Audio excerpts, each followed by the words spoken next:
स्वराज्य वार्ता, आवाज जनसामान्याचा।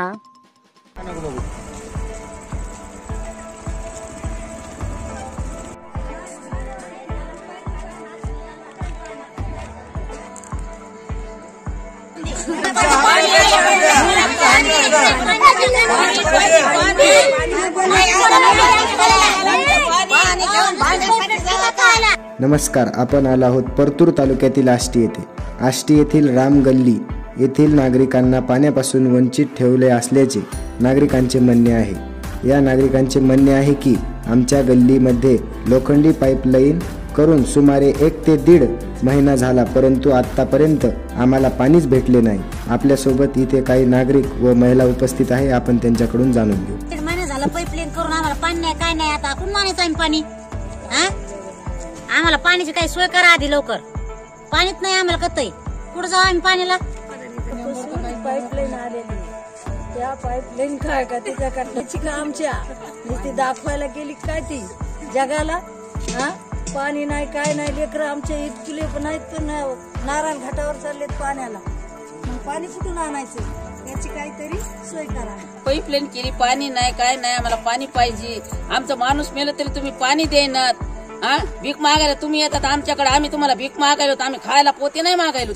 धान्य द्या म्हणून, तेलाचे डबे द्या म्हणून, आम्हाला फक्त पाणी पाहिजे। पाण्याचा पुरवठा द्या आम्हाला, उद्याच्याला पाणी आलं पाहिजे। पाणी आलं तर बरे, नाही तर जे निवडून आलं त्याचा धिंगाणाच करणार आहे मी जाऊन सनी। हो, त्याचा धिंगाणा करीन म्हणजे करीनच मी। पैसे दिलेत आम्ही नळासाठी, पाणी नाही, काय नाही आम्हाला। कोय आम्हाला पाणी फजिती व्हायली आमची, एवढी लेकरू पाण्याला पळायले तर कधी येणार पाणी आम्हाला? आमच्याकडं मग तेव्हा दिसतात आमचे घर, आता नाही दिसत का कोणाला? पाणी पाहिजे फक्त आम्हाला, दुसरं काही नाही पाहिजे।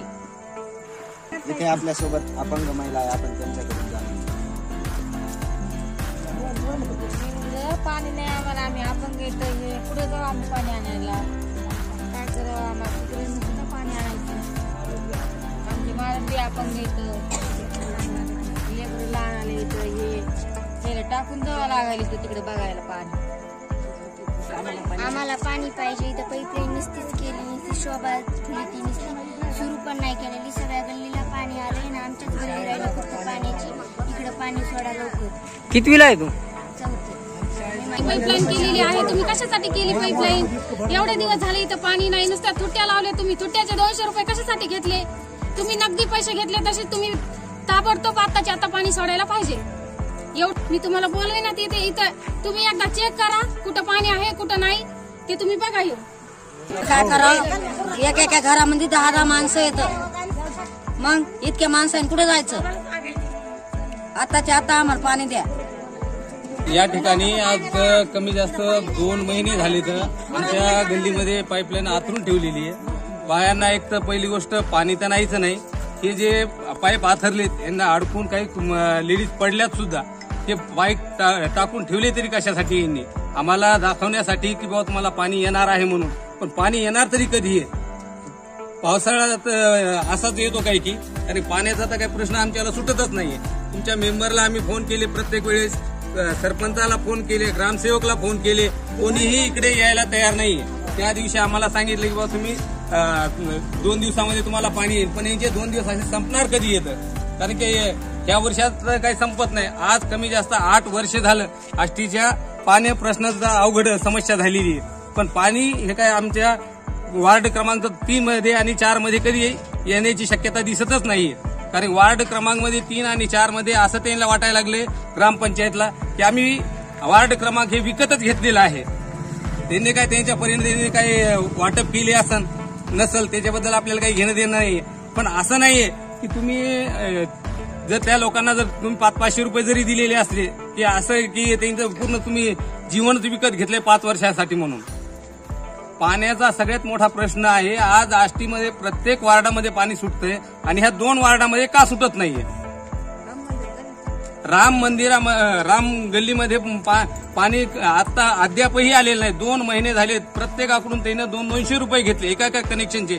तुम्ही वसुली आमच्याकडून करायला लागले का आम्हाला पाणी द्यायला लागले? ग्रामपंचायत नुसती फक्त वसुलीच आमच्याकडून करून घ्यायला लागली का? प्रत्येक वार्ड मेंबरला सांगितलं आम्ही, ग्रामपंचायत मधल्या हर एक सदस्याला सांगितलं, पण कुणीही आमच्याकडे लक्ष द्यायला तयार नाही। एखाद्या आदिवासी भागासारखा प्रत्येक जण संध्याकाळचे रात्र दिवसभर काम करायचं आणि रात्रभर फक्त पाण्यासाठी जागून काढायची, कुठपर्यंत चालणार आहे?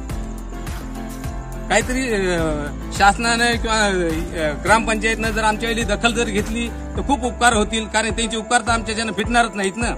त्यांनी पैसे दिलेले आहेत ना प्रत्येकाला मतदान घेण्यासाठी.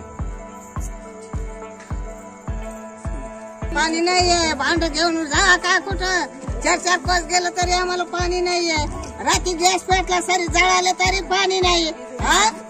सरे रोकायला पाणी आहे, राम मंदिर गलीला पाणी नाही. सरे लोक मरायला लागले तर मेलं तरी एखादं तुम्ही पाणी सोडायचं नाही, पैशाची वसुली करायचं. मत आलं म्हणून तुम्ही आम्हाला आता नुसतं खवळायला लागलात. मताला कसे पुढे येतात आणि द्यायला म्हणलं म्हणजे न मागे थोपत आहे. सरे हॉस्टेल पाणी सोडणं, आमच्या राम मंदिर गलीला पाणी नाही. सरे लोक मरायला लागले तर